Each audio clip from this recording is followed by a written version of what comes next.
saat ini masih banyak ibu-ibu muda di luar sana yang belum mengetahui cara memandikan bayi dengan baik dan benar. Dikarenakan ajaran turun-temurun yang masih banyak dijumpai di kalangan masyarakat. Sehingga video ini kami buat untuk memberitahukan kepada para ibu bagaimana cara memandikan bayi yang benar, serta apa dampaknya jika kita memandikan bayi dengan cara yang salah. Selamat menyaksikan! Pada suatu hari di sebuah desa, telah lahir seorang bayi perempuan berusia 2 hari. Bayi dan ibunya sedang berada di dalam rumah. Kira-kira mereka lagi apa ya? Bu, Ibu, Ya, Ibu tahu nggak cara mandikan bayi yang benar? Aku nggak tahu Bu caranya, Mas Yan. oh alah, ya wes gak apa-apa, namanya juga masih anak pertama, wajar kalau masih bingung. Sini, aku ajari. Iya Ibu, ini apa aja sih Bu yang perlu disiapin buat mandikan bayi? Ya, jadi kamu sekarang siapin bak mandinya dia. Masak air sampai mendidih, sampai panas, nanti tuangin ke dalam baknya. Terus tambahin air dingin. Terus rasain dulu, jangan terlalu panas sampai airnya anget. Nanti kalau udah ya udah tinggal dimandiin kayak biasanya. Terus siapin juga anduk sama ininya, bedongnya.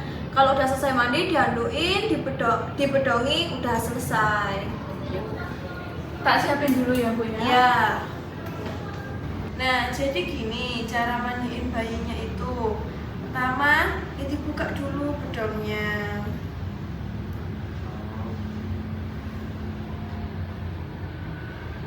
Nah, sudah. Kan nanti dia ganti bedong sama ganti baju. Jadi bedong yang ini diambil. Nah, cara mandiinnya itu ya kayak mandiin bayi biasanya. Anaknya taruh aja ke sini. Terus ini tuh diseka pakai air hangat. Kan ini tadi udah hangat kan airnya? Ya, ini udah hangat nih airnya. Terus ya udah langsung diseka ke kepalanya, sini, ke mukanya, matanya. Kan bayi suka tidur ya. Ini nanti ada belek-belek, dibersihkan. Tuh, bersihkan tangannya, perutnya, gini kakinya, terus juga dadanya, tinggal dibalik gini aja. Nah, ini pakai air biasa ya, pakai air ini aja, jangan pakai sabun dulu biar adiknya basah dulu. Nah, terus habis gitu kita pakai ini sabunnya, dikasih sabun ini. Nah, berbusa. Terus taruh juga ke wajah anaknya, di telinganya ini dibersihkan, telinga-telinganya, mukanya. Terus kan ini adik bayinya ini ya, banyak putih-putihnya kan. Ini gak apa, ini dibersihkan aja, itu kotor. Jadi udah, dia dibersihkan sampai benar-benar bersih kayak gini.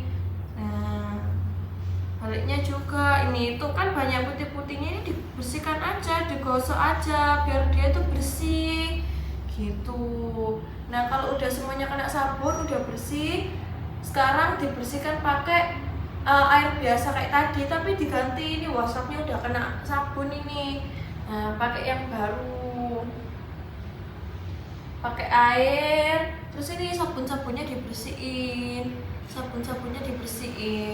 terus kalau mandiin bayi itu, bayinya jangan kamu diemin aja, sambil kamu ajak ngomong biar dia itu seneng gitu. Nih, dibersihin dari sabun-sabunnya. Tuh kan putih-putihnya hilang kan. Nah, itu kotor, itu harus dibersihkan ya. Gitu. Nah, nih kalau udah dibersihin sabunnya, kita angkat ini adik bayinya. Sekarang bisa dibersihkan lagi, dikepir-kepir di situ. Nah, bersihin lagi di sini. Nah, nih,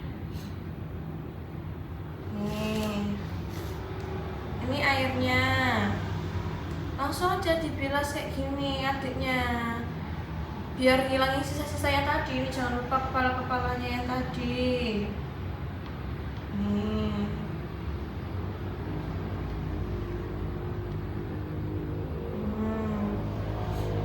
Nih, terus bersihin punggungnya. balik. Kayak gini, kayak tadi, dibersihkan. Nah, gitu ya caranya. Nanti kalau udah selesai, udah diaduin ini. Nah, dia diaduin, terus dibersihkan sini. Nih, diaduin. Nah, udah kan, udah diaduin. Jangan lupa dikasih minyak telur. Ini dibuka ini. Ini udah kering ini adiknya. Nah, itu bajunya kan. Nah, kan sini adiknya kan ini udah kering.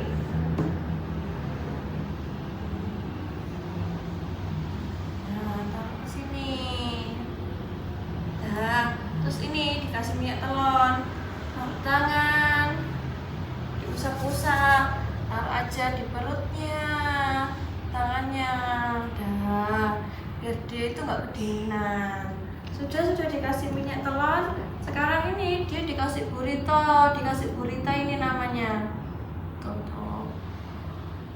Terus kamu kalau mau pasangin adiknya gurita ini, jangan longgar ya, percuma. Pakainya harus yang singset, biar adiknya ini loh, badannya itu tegak gitu, biar anaknya lurus badannya, nggak bungkuk, nggak kaku. Berarti nggak apa-apa ya Bu kalau rapet banget? Iya, nggak apa-apa. Ini loh, diikat aja yang rapet. Terus biasanya kan perut adik bayi kan ini masih masih kayak orang buncit gitu loh, perutnya besar. Ini harus diguritai biar dia langsing, biar bawaannya juga lurus. Ini yang rapet pokoknya. Kalau ini yang ikat biar badannya bagus nanti kalau udah besar. Ini baju nih.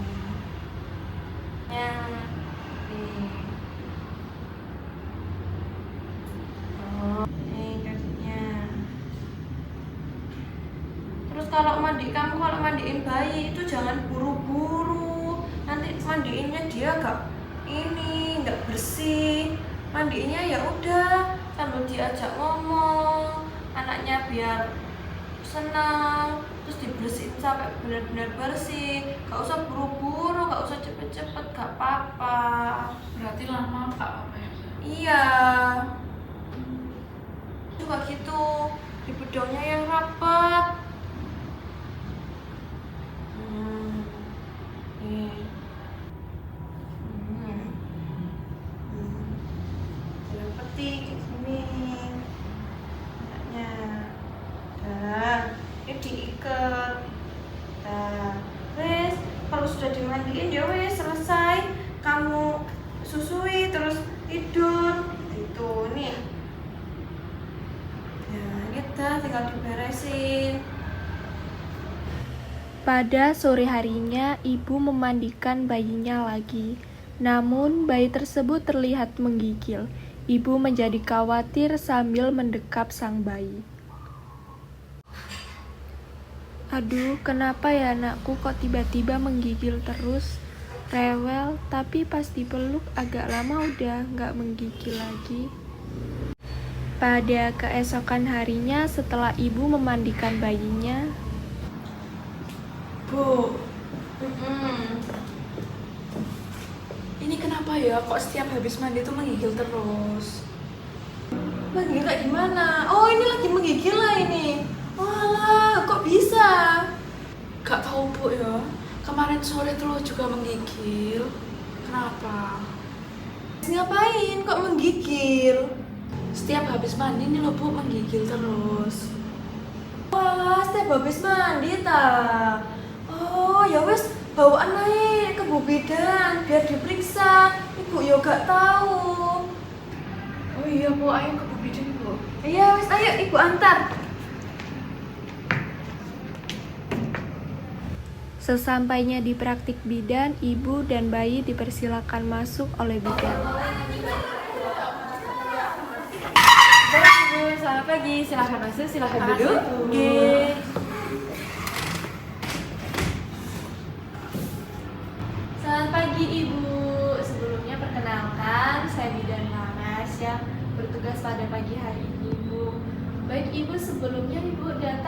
Ada keluhan apa nggih Bu?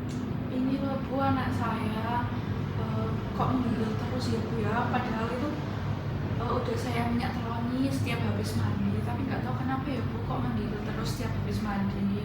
Oh, menggigil terus nggih Bu. Iya. Kalau boleh tahu ini bayinya umurnya berapa Bu? Ini baru 3 hari Bu umurnya. Oh, baru 3 hari nggih. Ibunya membawa buku KIA nggak Bu? Oh ini Bu bawa. Saya boleh pinjam nggih? Saya izin ini melihat data-data bayinya nggih. Ini benar dengan Bu Rahma nggih. Untuk bayinya sendiri ini lahirnya normal, benar? Kemudian untuk berat badannya 3.400 gram. Kemudian untuk panjang badannya 48 cm. Bayinya perempuan, betul nggih? Iya Bu betul.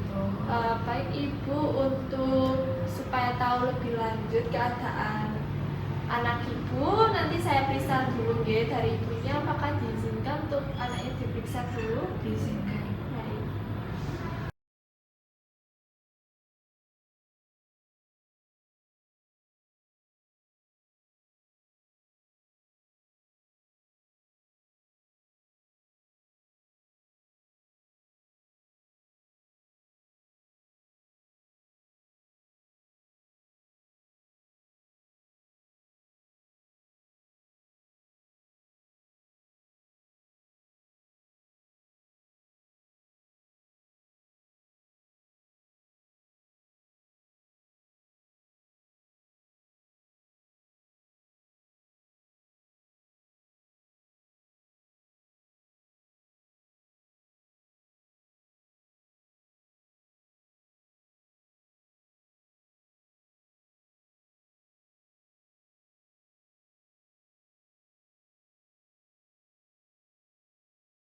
Baik Ibu, tadi dari hasil pemeriksaan yang saya lakukan, waktu bayinya saya timbang berat badannya sedikit turun. Sebelumnya kan berat badan bayinya 3.400, sekarang jadi 3.300 gram. Kemudian untuk suhu adik bayinya sendiri juga sedikit turun Ibu, yaitu 36,4 derajat Celcius. Nah kalau boleh tahu, biasanya yang mandiin bayinya siapa nggak Ibu? Waktu hari pertama itu dimandiin Ibu mertua saya Ibu, terus sekarang saya yang mandiin. Kalau sekarang Ibu, kalau boleh tahu sekarang Ibu kesini sama siapa tadi? Sama ibu mertua saya nunggu di luar. Mungkin bayinya bisa dititipkan ke ibu mertuanya dulu ya Bu. Nanti bayinya bisa digegap terus diselimuti supaya bayinya hangat. Soalnya tadi suhunya sedikit turun. Baik Bu Widya.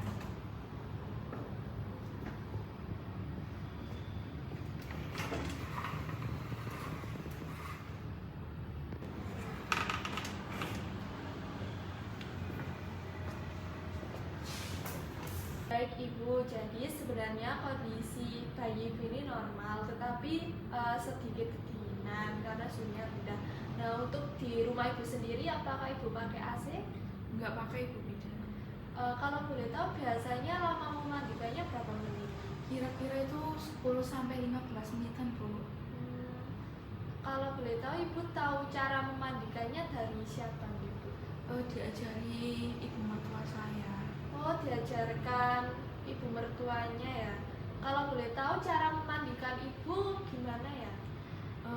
Pakai air hangat sih Bu, terus itu digosok-gosok sampai putih-putihnya itu hilang di badannya.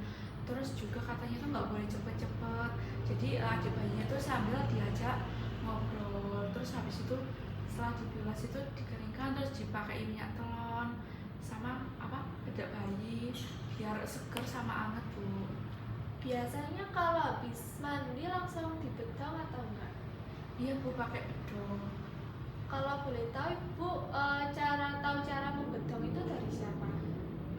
Kebetulan ini kan anak pertama ya Bu, jadi semuanya tahu itu dari ibu mertua saya sama ibu saya sih Bu. Oh, kalau boleh tahu gimana Ibu diajarkan cara membedongnya? Katanya itu biar nanti badannya bagus, pas gede itu kakinya itu diluruskan Bu, terus cara bedongnya itu dirapetin gitu Bu. Oh gitu Iya. ya. Mungkin di sini saya nanti izin untuk membenarkan cara memandikan yang benar, kemudian cara membedong yang benar nanti dibantu oleh rekan saya. Baik Bu Bidan. Oke Bu, jadi sebelum memandikan bayi itu ada beberapa alat yang harus disiapkan terlebih dahulu, yaitu yang pertama ada alat-alat mandi bayi, yaitu ada bak bayi yang akan diisi oleh air hangat, suam-suam kuku sekitar 24-26 derajat Celcius. Bagaimana cara mengeceknya? Yaitu dengan siku kita dimasukkan ke dalam air. Jika sudah dirasa hangat, maka sudah pas untuk memandikan bayi. Nah, kenapa tidak menggunakan telapak tangan atau jari-jari tangan? Karena telapak tangan dan jari-jari tangan sudah tidak sensitif karena sudah sering dibuat untuk beraktivitas sehari-hari. Lalu ada minyak telon, sabun bayi yang bisa dibuat sampo atau bisa dibuat keramas oleh bayinya. Lalu ada waslap untuk memandikan bayinya. Nah, untuk selanjutnya yaitu ada kain-kainan yang perlu disiapkan sebelum memandikan bayi, yaitu ada 2 handuk besar, yang satunya untuk mengeringkan badan bayi, yang satunya untuk lampin saat kita mengenakan baju bayi. Nah, ada perlak untuk membersihkan bayinya. Jadi nanti bayinya itu tidak langsung dimasukkan ke dalam bak, tapi kita bersihkan terlebih dahulu di atas perlak. Lalu selanjutnya yaitu ada bedong yang sudah dilipat. Lalu ada baju bayi yang sudah dibuka dan ditata serta disusun. Untuk susunannya yang paling bawah itu ada baju bayi, lalu ada popok bayi, lalu selanjutnya yaitu ada gurita bayi. Nah, sebenarnya ini tuh sudah tidak direkomendasikan Ibu, bisa diganti dengan kaos dalam. Tetapi jika Ibu tetap mau menggunakan gurita juga tidak apa-apa, tetapi nalinya jangan terlalu kencang karena nanti bisa menyusahkan adiknya untuk bernafas. Lalu selanjutnya yaitu ada sarung kaki dan sarung tangan, lalu ada topi bayi. Nah, kenapa kok ini harus disiapkan terlebih dahulu supaya adiknya tidak kedinginan. Jadi adiknya tidak terpapar lama-lama dengan suhu ruangan sehingga mencegah hilangnya panas dari tubuh bayi, seperti itu. Nah, selanjutnya itu untuk tali pusarnya itu Ibu tidak perlu takut karena tali pusar itu boleh terkena sabun dan boleh terkena air, dengan tujuan setelah terkena air dan terkena sabun tadi tali pusarnya itu menjadi bersih dan mencegah adanya infeksi pada tali pusar bayi. Nah, tetapi setelah mandi itu harus dikeringkan Ibu. Nah, dikeringkannya menggunakan apa? Menggunakan kasa steril. Lalu Ibu ketika membersihkan lipatan-lipatan siku adik itu bisa menggunakan kapas. Kapasnya itu ada kapas khusus Ibu, tapi kalau mau pakai kapas yang biasanya juga tidak apa-apa asal permukaannya itu halus dan tidak kasar. Lalu setelah semua alat-alatnya dirasa sudah siap, Ibu sudah boleh untuk memulai membuka baju bayinya.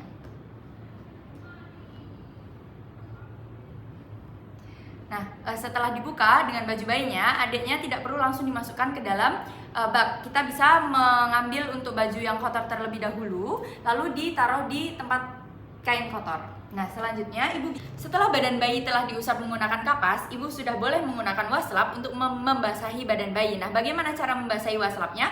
Waslapnya bisa dimasukkan ke dalam bak, lalu diperas terlebih dahulu dan diusap untuk bagian kepala bayinya terlebih dahulu, lalu bagian wajah secara perlahan saja ya Ibu-ibu, tidak perlu secara keras-keras. Nah, untuk bagian putih-putih yang ada di tubuh bayi itu merupakan pelindung alami dari bayi untuk mencegah kehilangan panas sehingga tidak perlu dihilangkan tidak apa-apa. Nah, setelah Ibu mengusap dan membasahi badan bayi, Ibu bisa mengambil sabun yang telah disiapkan tadi, lalu dituangkan ke tangan terlebih dahulu, tidak boleh langsung ke bayi. Lalu setelah dituangkan ke tangan, Ibu bisa membasahi tangannya terlebih dahulu supaya busa sabunnya bisa keluar Ibu-ibu. Nah, lalu untuk diusapnya tetap dari kepala terlebih dahulu hingga ke seluruh tubuh bayi, termasuk di bagian punggung dan kemaluan bayi.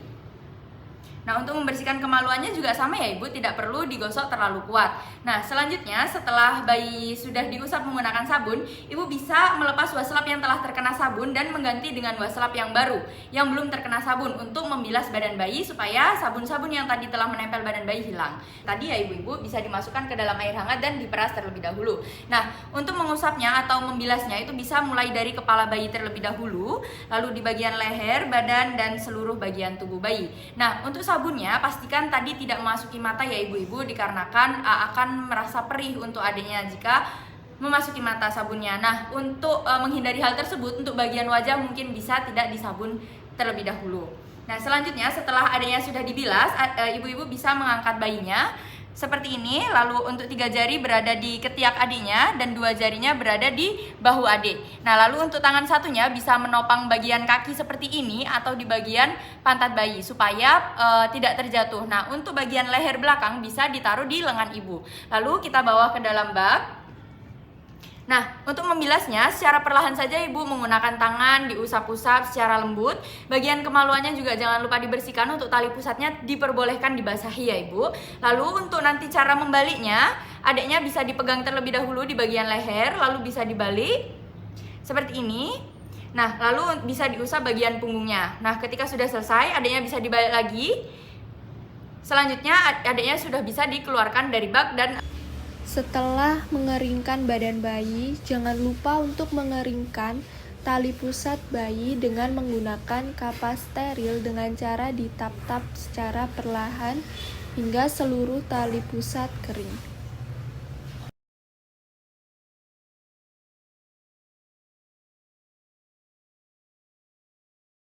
selanjutnya ibu-ibu sudah diperbolehkan untuk memasang guritonya. Nah, untuk guritonya ini itu tuh nalinya jangan terlalu kencang ya ibu, dikhawatirkan dapat mengganggu pernafasan bayi.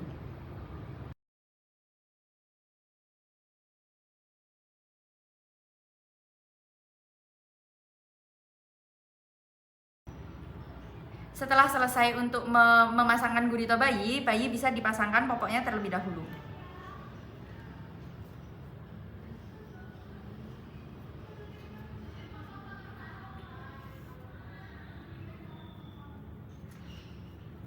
Setelah popok bayi dipasangkan, untuk bajunya sudah boleh untuk dipakaikan kepada bayinya.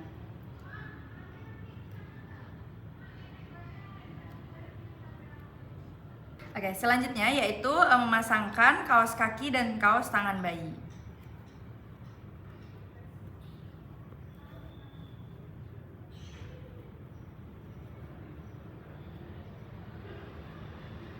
Nah, jangan lupa untuk bayinya dipasangkan topi bayi terlebih dahulu ya, supaya bayinya bisa tetap hangat. Nah, selanjutnya ibu-ibu sudah boleh untuk membedong bayinya. Caranya sama ya ibu, asalkan tidak terlalu ketat saja, seperti itu.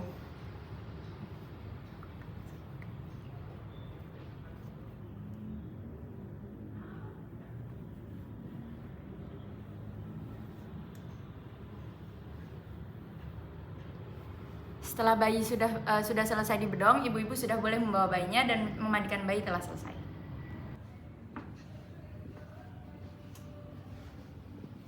Ibu lagi ngapain Bu? Oh, ini loh ibu lagi HP-an. Oh ya, gimana anakmu habis dimandiin? Masih menggigil kayak kemarin tak? Oh, setelah dimandiin sesuai ajaran bidan yang kemarin yang udah benar Bu, ini udah nggak menggigil lagi sekarang adik bayinya.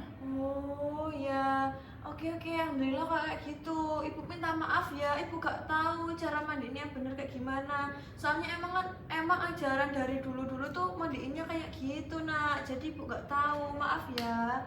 Iya Bu, gak apa-apa kan, namanya juga sama-sama gak tahu. Jadi sekarang udah belajar bagaimana cara mandiin yang benar ya Bu. Oh iya ya, semoga adiknya sehat-sehat terus ya. Berdasarkan video yang telah ditampilkan oleh teman-teman tadi, kita semua dapat mengambil pembelajaran bahwa mandi itu penting untuk kesehatan bayi. Kemudian, apa sih pentingnya mandi untuk bayi? Yang pertama, mandi dapat membersihkan kotoran dari tubuh bayi sehingga bayi dapat terhindar dari infeksi. Yang kedua, menjaga kelembapan kulit bayi. Yang ketiga yaitu membantu bayi merasa lebih nyaman dan lebih segar. Lalu yang keempat yaitu melatih orang tua merawat bayi dengan benar. Pembelajaran yang kedua, apa sih resiko jika memandikan bayi yang salah? Yang pertama, akan terkena hipotermia. Nah, jika bayi terlalu lama dimandikan, maka tubuh bayi akan kehilangan panas, sehingga bayi mudah kedinginan. Lalu yang kedua, rentan terkena iritasi apabila tali pusat tidak dibersihkan saat dimandikan. Jika tali pusat tidak dikeringkan, maka akan terjadi area lembab sehingga mudah terkena infeksi karena berkembangnya bakteri. Lalu yang ketiga, iritasi pada kulit karena pemakaian dari minyak telon dan bedak bayi yang berlebih. Nah, jika pemakaian minyak telon dan bedak bayi yang berlebihan, itu akan terjadi penyumbatan pada pori-pori sehingga akan terjadi kemerahan dan iritasi pada kulit bayi. Bayi sehat berawal dari cara merawat yang tepat. Mari belajar bersama demi kesehatan si kecil.